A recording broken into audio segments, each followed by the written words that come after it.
آخری سیڑھی پر پہنچ کر میں اپنی جگہ پر بیٹھا رہا۔ کنویں کی تہہ میں اس قدر سیاہ کالا اندھیرا تھا کہ آنکھیں پھاڑ پھاڑ کر دیکھنے کے باوجود مجھے کچھ دکھائی نہیں دے رہا تھا۔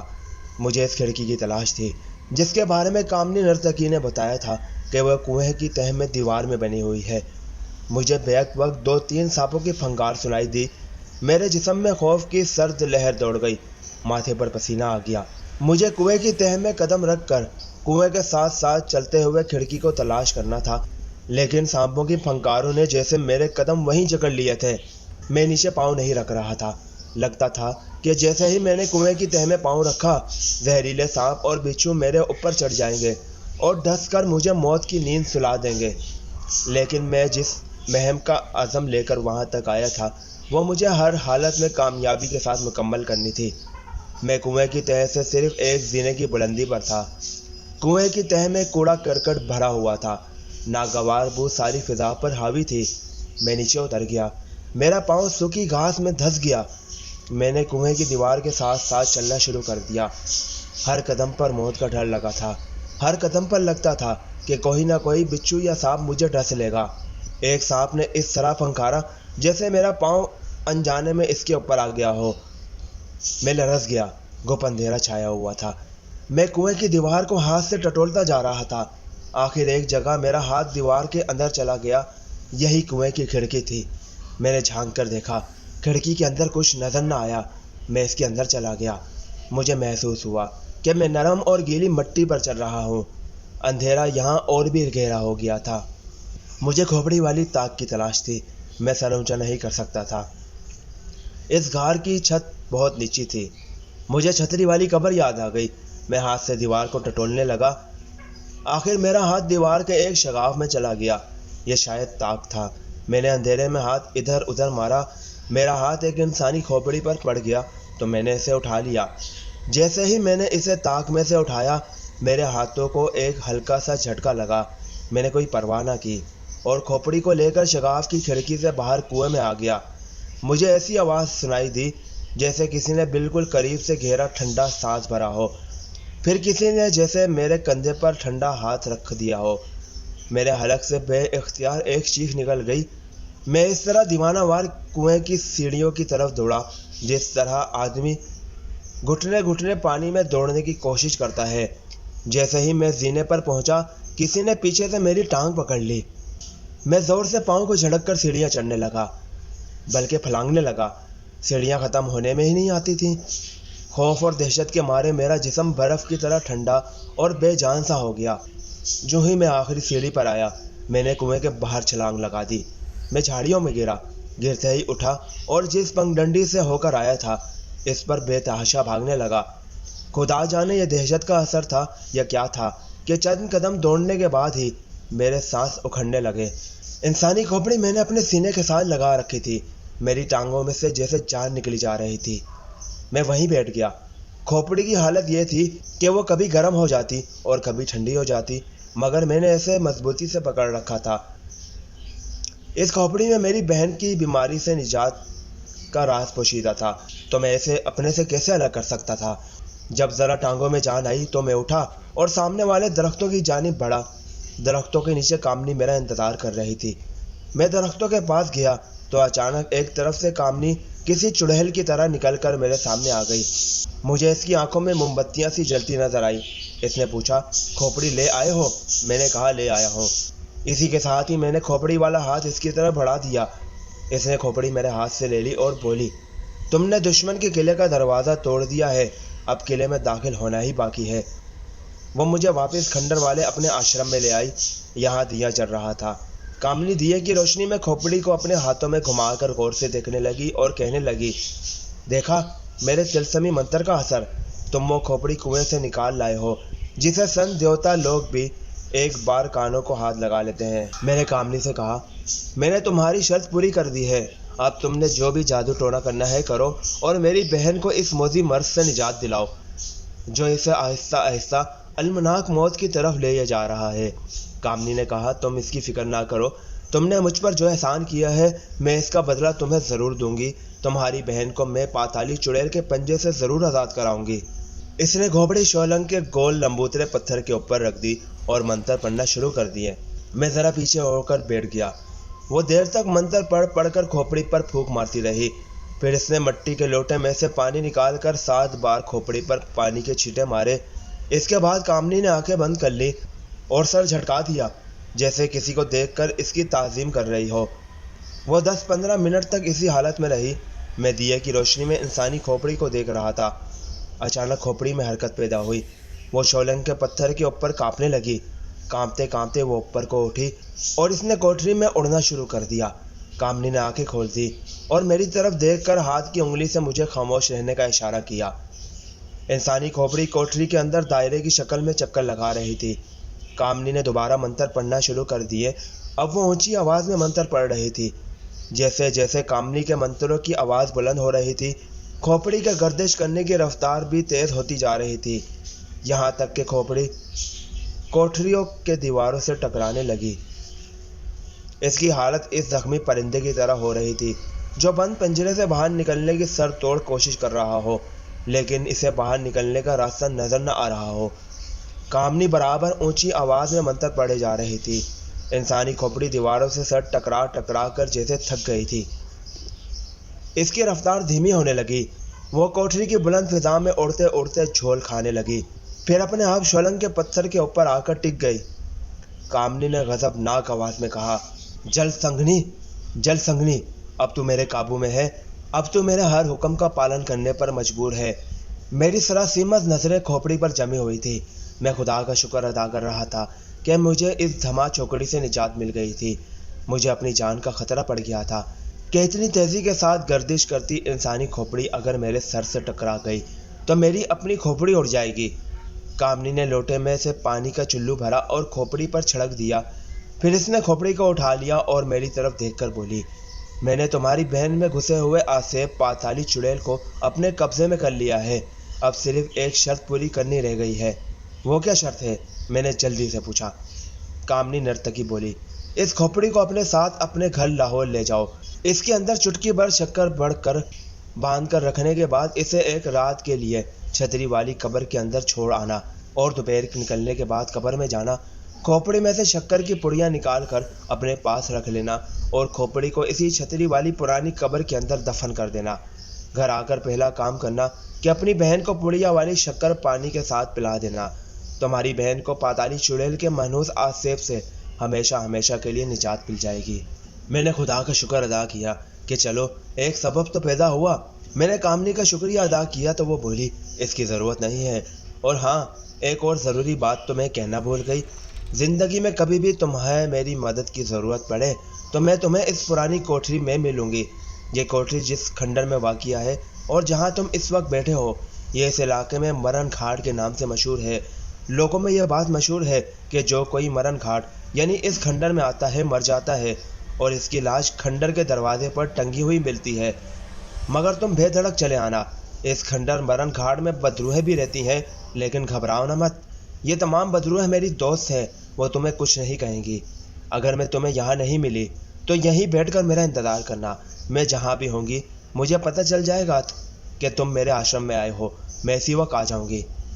کامنی نے انسانی کھوپڑی کپڑے میں لپیٹ کر ایک تھیلے میں ڈال کر مجھے دے دی اور کہا، اسے ایک لمحے کے لیے بھی اپنے سے الگ نہ کرنا۔ اگرچہ میں نے اس کھوپڑی کے ذریعے تمہاری بہن کو چمٹی ہوئی بدرو چڑیل پاتالی کو اپنے قبضے میں کر لیا ہوا ہے، لیکن پاتانی چڑیل بڑی عیار اور خطرناک چڑیل ہے۔ وہ اپنے طور پر خواہ کتنا جادو ٹونا کر لے، یہ کھوپڑی حاصل نہ کر سکے گی۔ کھوپڑی واپس لینے کے لیے شرط ہے کہ تم اسے اپنے ہاتھ سے دے دو۔ وہ کسی بھی بھیس میں تمہارے پاس آ کر تم سے کھوپڑی دینے کی خواہش کا اظہار کر سکتی ہے، لیکن خواہ کچھ بھی ہو جائے تم اس وقت تک یہ کھوپڑی کسی کو نہ دکھانا جب تک کہ تم اسے چھتری والی قبر میں دفن نہ کر لیتے۔ ایک بار یہ کھوپڑی قبر میں دفن ہو گئی تو اس کے بعد پاتالی چڑیل اسے اپنے قبضے میں نہیں لے سکے گی۔ کھوپڑی کو قبر میں زمین گہری کھود کر دفن کرنا۔ اب تم سو جاؤ، صبح تمہیں جگا دوں گی، اس کے بعد تم ریل میں سوار ہو کر لاہور واپس چلے جانا۔ اس بدرو کی کوٹری میں سندور اور لوبان کی بو سے میرا دماغ بند ہو رہا تھا، میں کھلی ہوا میں جانے کو بےتاب تھا۔ کھوپڑی والا تھیلا میں نے اپنے پاس رکھ لیا۔ میں نے کامنی سے کہا، مجھے بالکل نیند نہیں آ رہی، میں جلدی سے جلدی اپنی بہن کے پاس جانا چاہتا ہوں تاکہ اس کی بیماری کا علاج کر سکوں، اسی لیے میں اسی وقت کھنڈوا ریلوے اسٹیشن کی طرف روانہ ہونا چاہتا ہوں۔ کوئی نہ کوئی دلی جانے والی گاڑی مجھے مل جائے گی۔ تو کامنی کہنے لگی، اس وقت تمہیں اسٹیشن تک کوئی سواری نہیں ملے گی، کیا 40-50 میل پیدل چل کر جاؤ گے؟ میں نے کہا، کامنی دیوی، میرا جانا بڑا ضروری ہے۔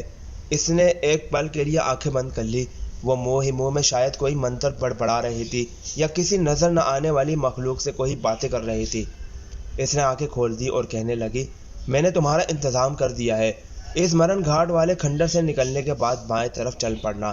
تھوڑی دور چلنے کے بعد تمہیں درختوں میں سے ایک جگہ ایک یکا کھڑا نظر آئے گا۔ اس کا کوچوان آگے بیٹھا ہوگا۔ تم خاموشی سے یکے کی پچھلی سیٹ پر بیٹھ جانا۔ خبردار، یکے کے کوچوان کو بلانے یا اس سے بات چیت کرنے کی غلطی نہ کر بیٹھنا۔ یکا تمہیں کھنڈروا ریلوے اسٹیشن تک پہنچا دے گا۔ اب تم جا سکتے ہو۔ میں نے کھوپڑی والا تھیلا اپنی گردن میں اسی طرح لٹکا لیا کہ کھوپڑی میرے سینے کے ساتھ لگ گئی۔ میں نے کامنی کا ہاتھ اپنے ہاتھ میں لیتے ہوئے اس کا شکریہ ادا کیا اور خاموشی سے کوٹری سے نکل گیا۔ مرن گھاٹ کھنڈر سے باہر آ کر میں بائیں جانب چلنے لگا۔ یہ جنگل کا زیادہ گھنا حصہ نہ تھا۔ درختوں کے جھنڈ فاصلے فاصلے پر تھے، مگر جھاڑیاں بے شمار تھیں۔ چلتے چلتے میں گھنے درختوں کے جھنڈ سے باہر نکلا تو سامنے اندھیرے میں مجھے ایک ٹانگا یعنی یکا کھڑا دکھائی دیا۔ قریب آ کر دیکھا کہ یکا بالکل خالی تھا۔ اگلی سیٹ پر کوچوان بالکل ساخت اور سیدھا بیٹھا تھا۔ کامنی نے کہا تھا کہ یکے میں خاموشی سے بیٹھ جانا اور کوچوان سے کوئی بات نہ کرنا۔ اگر وہ خود بات کرے تو کوئی جواب نہ دینا، خاموش رہنا۔ میں کامنی کی ہدایت پر عمل کرتے ہوئے یکے کی پچھلی سیٹ پر بیٹھ گیا۔ میرے بیٹھتے ہی کوچوان کے جسم میں حرکت پیدا ہو گئی۔ اس نے گھوڑے کو سانتا مارا۔ گھوڑا ایک بار اچھلا، پھر دوڑنے لگا۔ گھوڑا یکا سمیت اس طرح گھنی جھاڑیوں اور درختوں والے نیم جنگلی علاقے میں دوڑ رہا تھا جیسے وہ کوئی کھلی اور کشادہ سڑک ہو۔ عجیب بات یہ بھی تھی کہ یکے کو کوئی جھٹکا نہیں لگ رہا تھا۔ یکا ایسے جا رہا تھا جیسے دریا میں کشتی تیر رہی ہو۔ مجھے گھوڑوں کی ٹانپوں کی آواز بھی نہیں سنائی دے رہی تھی۔ گھوڑا اپنے آپ ادھر ادھر مڑ رہا تھا۔ ہر لمحہ اس بات کا خدشہ محسوس ہو رہا تھا کہ یکا کسی درخت سے نہ ٹکرا جائے، لیکن ایسا ایک بار بھی نہیں ہوا اور یکا جنگل سے نکل کر کھلی جگہ پر آ گیا۔ اب وہ ایک کچی سڑک پر جا رہا تھا اور اس کی رفتار پہلے سے تیز ہو گئی تھی۔ نہ گھوڑوں کی ٹانپوں کی آواز آ رہی تھی، نہ یکے کے چون چرا کرنے کی آواز آ رہی تھی۔ یہ کوئی جادوئی اڑن کھٹولا تھا جو زمین سے تھوڑا بلند ہو کر پرواز کر رہا تھا۔ فاصلہ بڑی جلدی جلدی طے ہو رہا تھا۔ دور سے مجھے روشنیاں نظر آئی۔ یہ کافی ساری روشنیاں تھیں، شاید کھنڈروا شہر کی روشنیاں تھیں۔ میں کوچوان سے پوچھنے ہی والا تھا کہ یہ کھنڈوا شہر کی روشنیاں ہیں تو اچانک مجھے خیال آ گیا کہ کامنی نے مجھے ہدایت کی تھی کہ راستے میں کوچوان سے کوئی بات نہ کرو، وہ اگر کوئی بات کرے تو اس کے جواب میں بالکل خاموش رہو۔ میں نے کوچوان سے کوئی بات نہ کی۔ جب روشنیاں قریب آ گئی اور یکا رات کی تاریکی میں ایک پکی سڑک پر آ گیا تو کوچوان نے کہا، بابو کہاں کے رہنے والے ہو؟ میں نے کوئی جواب نہ دیا۔ اس نے پھر ایک سوال کیا، بابو کھنڈوا سے آگے کہاں جاؤ گے؟ میں نے پھر بھی کوئی جواب نہ دیا اور خاموش رہا۔ کوچوان تیسری بار بولا، بابو رات کے وقت اسٹیشن پر جا کر کیا کرو گے؟ میرے ساتھ گھر چلو، میرے ساتھ گھر چلو، میرے ساتھ گھر چلو۔ کوچوان کسی مشینی انسان کی طرح بول رہا تھا۔ میں نے اپنے ہونٹ بند کر رکھے تھے۔ اس کی کسی بات کا جواب نہ دیا۔ اس کے بعد کوچوان نے مجھ سے کوئی بات نہ کی۔ اچانک مجھے ایک ہلکا سا جھٹکا لگا جیسے یکا ایک دم زمین پر اتر آیا ہو۔ اب مجھے یکے کے ہلکے ہلکے جھٹکے بھی لگ رہے تھے اور گھوڑوں کی ٹانپوں کی آواز بھی آنے لگی تھی۔ ایک چوک آ گیا جہاں کافی روشنی تھی۔ اکا دکا سواری کسی وہ گزر جاتی تھی۔ کوچوان نے یکے کو سڑک کی ایک طرف روک لیا اور خود بالکل ساخت ہو کر بیٹھا رہا۔ اس نے مجھے یہ بھی نہ کہا کہ سامنے ریلوے اسٹیشن ہے، وہاں تک پیدل چلے جانا۔ میں جلدی سے یکے سے اتر آیا۔ میرے اترتے ہی کوچوان نے یکے کو سڑک پر موڑا اور یکا تیزی سے سڑک پر واپس چل پڑا۔ میں اسے دیکھ رہا تھا۔ سڑک پر تھوڑی دور جانے کے بعد یکا اچانک میری نظروں سے اوجھل ہو گیا۔ میں نے سر جھٹک کر خدا کا شکر ادا کیا اور کھنڈوا شہر کی روشنیوں کا رخ کر لیا۔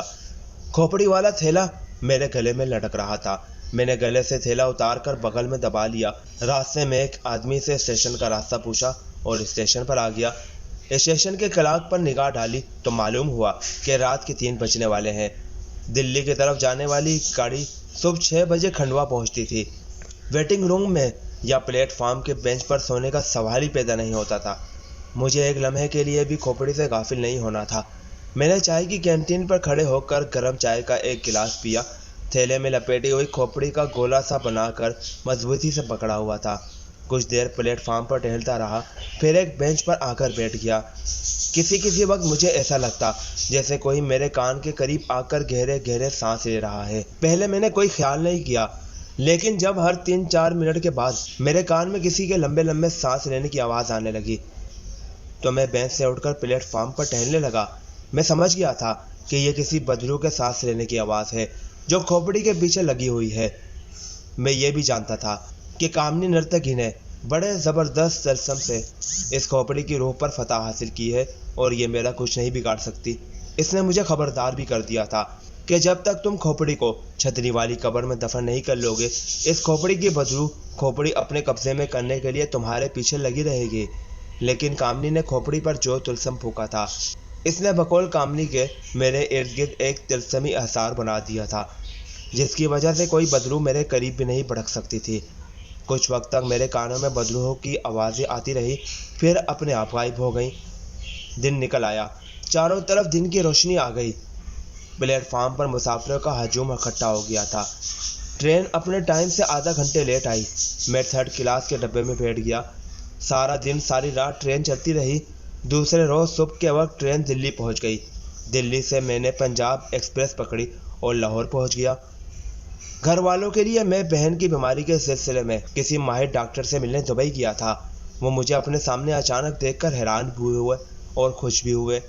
والد صاحب گھر پر ہی تھے۔ کہنے لگے، ڈاکٹر سے بات ہوئی؟ یہ تمہارے ہاتھ میں کیا ہے؟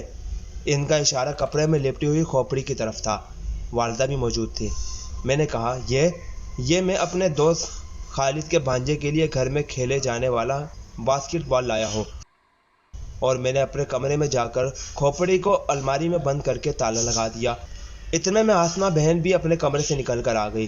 اسے دیکھ کر میرا دل بے حد مغموم ہوا۔ اس کا رنگ زرد تھا، آنکھوں میں ہلکے پڑ گئے تھے۔ لگتا تھا کہ اس کے جسم میں صرف اتنا ہی خون باقی رہ گیا ہے جس سے وہ گرتے پڑتے زندہ ہے۔ منحوس پاتالی چڑیل نے اس کے جسم کا کافی خون پی لیا تھا۔ اپنے کمرے سے بڑے کمرے تک آتے آتے آسمہ کا سانس پھول گیا تھا۔ والدہ نے اسے سہارا دیکھ کر صوفے پر لٹا دیا۔ میں نے اسے کہا، فکر نہ کرو آسمہ بہن، مجھے ایک ایسی دوائی مل گئی ہے جس کی ایک ہی خوراک سے تم بالکل تندرست ہو جائے گی۔